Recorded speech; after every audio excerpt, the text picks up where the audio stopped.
તો જૂનાગઢ ભાજપમાં ભડકો થવાના એંધાણ છે। ભાજપમાંથી માણાવદર બેઠક પર જવાહર ચાવડાને ટિકિટ અપાયા બાદ ગત ચૂંટણીમાં ભાજપના ઉમેદવાર ટીનુ ફળદુ બળવાના મૂડમાં હોય તેમ લાગી રહ્યું છે। ટીનુ ફળદુ કોંગ્રેસમાંથી આવે છે તેવો મેસેજ સોશિયલ મીડિયામાં વાયરલ થયો છે। આ મેસેજ ખુદ ટીનુ ફળદુએ વાયરલ કર્યાનું મનાઈ રહ્યું છે। ટીનુ ફળદુએ માણાવદર પેટા ચૂંટણી કોંગ્રેસમાંથી લડવાની ઈચ્છા વ્યક્ત કરી છે। તો મહત્વનું છે કે ટીનુ ફળદુ હાલ જિલ્લા ભાજપના મહામંત્રી છે। વધુ માહિતી મેળવીશું સંવાદદાતા હિરેન પાસેથી। હિરેન, જૂનાગઢ ભાજપમાં ભડકાના એંધાણ છે। ટીનુ ફળદુએ પોતે જ મેસેજ સોશિયલ મીડિયામાં વાયરલ કર્યો હોવાના ચર્ચા ચાલી રહી છે। હાલમાં શું વિગત મળી રહી છે?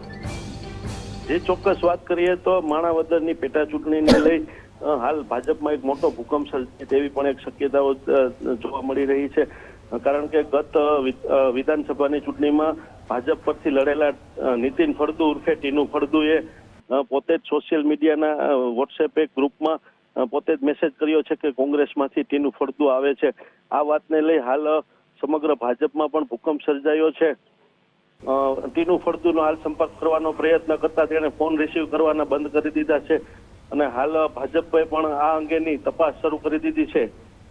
જી હિરેન, આભાર માહિતી આપવા માટે। તો હાલ ભાજપ પક્ષ દ્વારા સમગ્ર મામલે તપાસ શરૂ કરવામાં આવી છે। જો કે ટીનુ ફળદુનો આ અંગે સંપર્ક કરવાની કોશિશ કરવામાં આવી પરંતુ તેમનો ફોન હાલ સ્વિચ ઓફ જોવા મળી રહ્યું છે। તો ક્યાંક જૂનાગઢ ભાજપમાં ભડકા થવાના એંધાણ વર્તાઈ રહ્યા છે।